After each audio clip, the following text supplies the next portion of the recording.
Bonjour, dans cette nouvelle vidéo, on va expliquer ce que c'est qu'un bon lift et voir quelques exercices pour bien le maîtriser.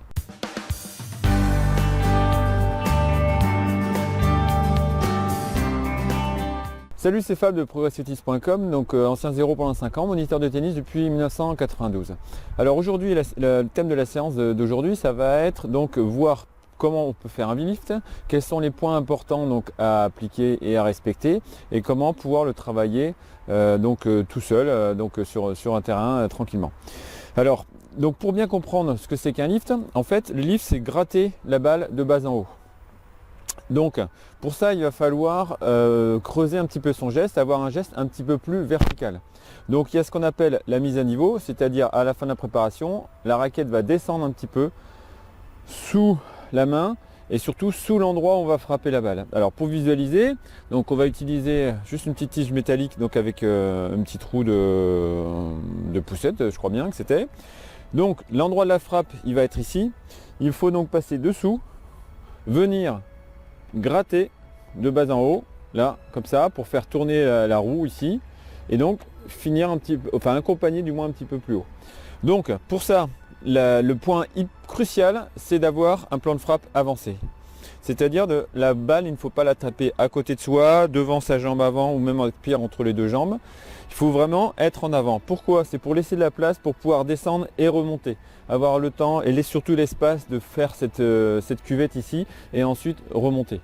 Alors du coup, ça va entraîner comme conséquence que la prise de raquette va être un petit peu fermée. C'est-à-dire qu'on va tenir la raquette un petit peu comme une poêle à frire, donc avec plusieurs graduations. Mais ça va être hyper important pour pouvoir frapper devant. En fait, on nous dit souvent parce qu'il faut lifter, il faut une prise fermée. Non, c'est quand on va lifter, on va frapper devant. Donc c'est pour ça qu'il faut une prise fermée en fait. Donc prenez votre raquette. Alors le petit truc simple, c'est simplement poser la raquette par terre. Ensuite, vous allez la prendre directement et vous gardez cette prise là. Donc surtout, frappez bien devant, pensez à descendre, à remonter et donc gratter. Et en fait, après la frappe, on va avoir un mouvement d'essuie-glace. Donc si je me mets devant vous, ça va faire ça, la descente, donc mise à niveau, on va gratter de bas en haut et ensuite un mouvement d'essuie-glace. Alors, on va pas trop forcément finir à l'épaule, on va plutôt finir en dessous de l'épaule, au niveau du bras en fait.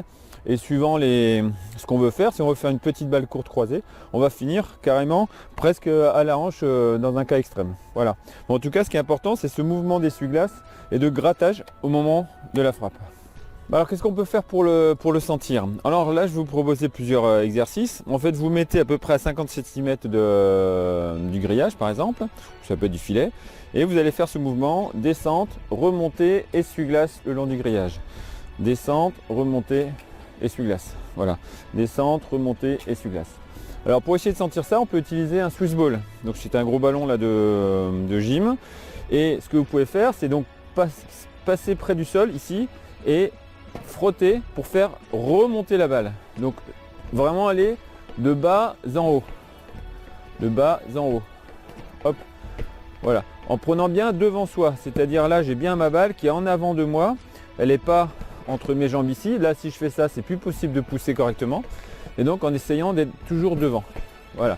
Vous pouvez jouer contre le mur finalement en pensant bien à remonter et donc voir que la balle en fait elle est en train de faire une rotation vers l'avant.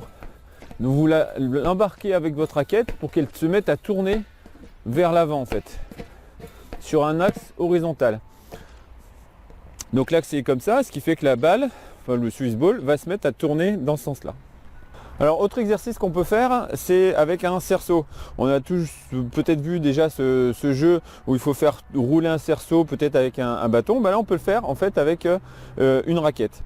Donc c'est pas forcément simple, il faut le temps pour que ça se lance. Mais on va essayer de voir ça. Le principe est le même, c'est-à-dire on va passer sous le cerceau, remonter en fait pour le faire avancer.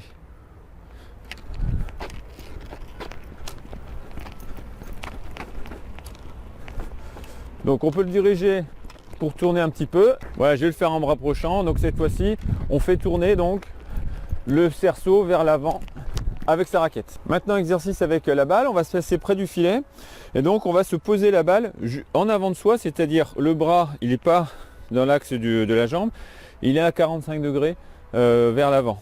Donc ça veut dire que on va poser la balle là, ici, entre mon pied avant et là le filet. Le principe va être le même, c'est-à-dire on part bien la raquette en bas, on va essayer de remonter, de gratter la balle pour pouvoir la faire monter. Et surtout pas passer en frappant sous la balle, on va garder le plan de frappe et plutôt le plan de la raquette bien vertical pour gratter la balle, et en fait ce grattage va emmener la balle vers le haut. On y va, hop, voilà.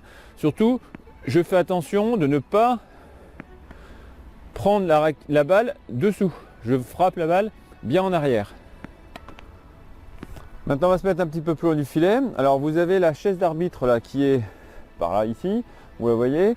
En fait ça va me donner une ligne imaginaire. Alors si vous pouvez la déplacer, la décrocher, si elle est attachée, vous la placez carrément au milieu du filet pour faire vraiment un repère bien visible. On imagine une ligne verticale donc qui est à la hauteur de la chaise d'arbitre, qu'on passe ici, voilà, et qui se retrouve donc au-dessus du filet. Et on va donc passer la balle au-dessus du filet, simplement par grattage, donc en étant en bas, en remontant, toujours pareil, sans passer, sans frapper avec le plan de la raquette qui est donc incliné sous la balle, mais bien avec la raquette qui est verticale et qui gratte à l'arrière de la balle. Donc là, hop, et par grattage, simplement par grattage et sans soulever, je fais remonter la balle. Voilà. Et donc, comme point de repère, vous devez voir que la marque de la balle, ou en tout cas les coutures, vont tourner en avant, vers l'avant. Enfin, le haut de la balle va tourner vers l'avant. Donc pour voir la rotation, on a une marque ici, et donc la balle doit tourner dans ce sens-là, en fait. C'est-à-dire que le haut de la balle va aller en avant. Et donc vous pouvez le voir donc avec les coutures de votre balle. Alors si vous ne voyez plus les coutures, c'est très bien, c'est que vous avez fait tourner la balle suffisamment vite pour mettre bien beaucoup d'effets. Donc après, je vous invite à faire ça évidemment en renvoi de balle ou carrément en échange. Mais en tout cas, ça permet de sentir convenablement ce système de grattage qui se fait en avant de soi et avec ce mouvement d'essuie-glace qui se fait surtout en avant de soi. Donc c'est vraiment ça les deux points essentiels, frapper en avant et donc avoir une prise relativement fermée. Voilà, j'espère que cette vidéo vous a plu. Donc n'hésitez pas à liker, à partager. Et puis je vous dis à une prochaine. Ciao! Voilà, cette vidéo est à présent terminée. Merci de l'avoir suivie. Ça me fera très plaisir si vous likez, partagez ou commentez cette vidéo. Et n'hésitez pas à vous inscrire à mon blog pour recevoir 52 fiches gratuites, ou vous abonner à ma page Facebook, ma chaîne YouTube, mon compte Twitter, le compte Instagram, ou à m'écrire par mail. À bientôt.